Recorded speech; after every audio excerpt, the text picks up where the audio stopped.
Os anticoncepcionais hormonais reduzem a libido em uma parcela da população feminina e elas acabam sofrendo com esse prejuízo na vontade de ter relação sexual, principalmente aquelas mulheres que têm um relacionamento de longo prazo.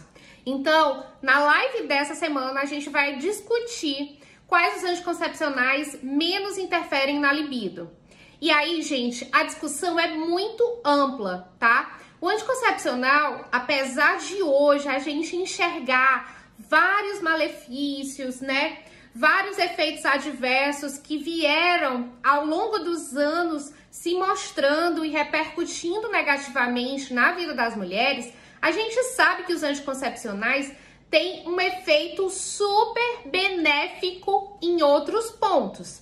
Primeiro que lembrando, né? Se a gente ainda vivesse num tempo onde não existisse anticoncepcional, a gente nem sequer teria a possibilidade de fazer sexo somente para ter prazer, né? Imagine que há 50 anos atrás, um pouco mais do que isso, as mulheres sempre que se envolviam em um ato sexual estavam sujeitas a engravidar. E aí a gente tinha essa grande limitação. E hoje, com o advento, né, de vários métodos contraceptivos, a gente consegue separar de sexo para namorar, para ter intimidade e sexo para reproduzir, né, e para ter bebê.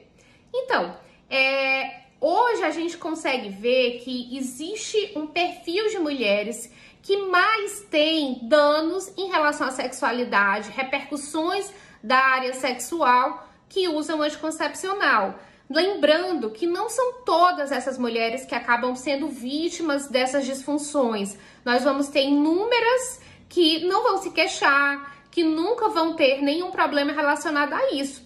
Mas existe uma outra parcela que infelizmente não tem a mesma sorte e acaba tendo repercussões negativas na função sexual. Desde a diminuição do desejo, a diminuição da lubrificação, né? Dificuldade para ter orgasmo também, são alguns dos possíveis prejuízos. E nós, ginecologistas, temos que estar alinhadas com vocês, sempre atentos para essas possíveis repercussões.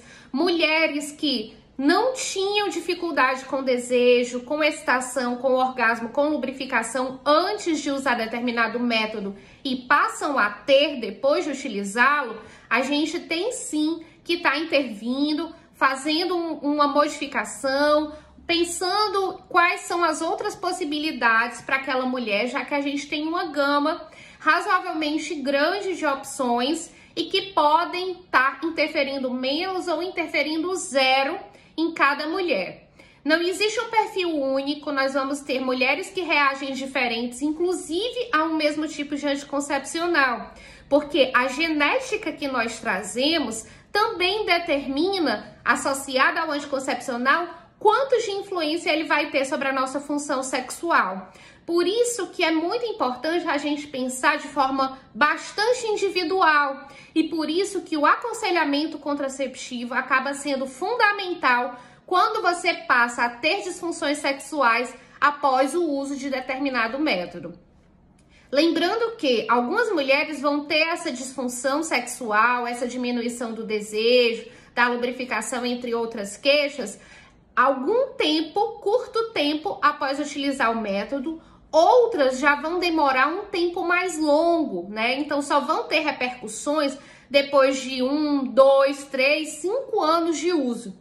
E aí a gente vai ter um desafio, gente, importante, que é definir se a culpa é do método, a culpa é do relacionamento, a culpa são de crises conjugais, a culpa é de falta de comunicação, entre outros fatores que podem estar interferindo na libido.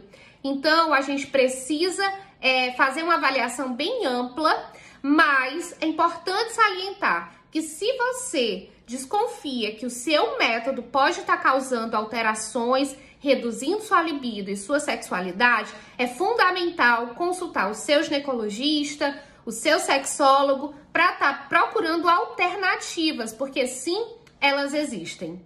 Então, essa é a mensagem no Consultório com a Rai e a live da semana vai te contar tudo o que você precisa saber sobre quais esses métodos que têm menor impacto na libido. Eu espero vocês todas lá nessa quinta-feira, às 19 horas no YouTube.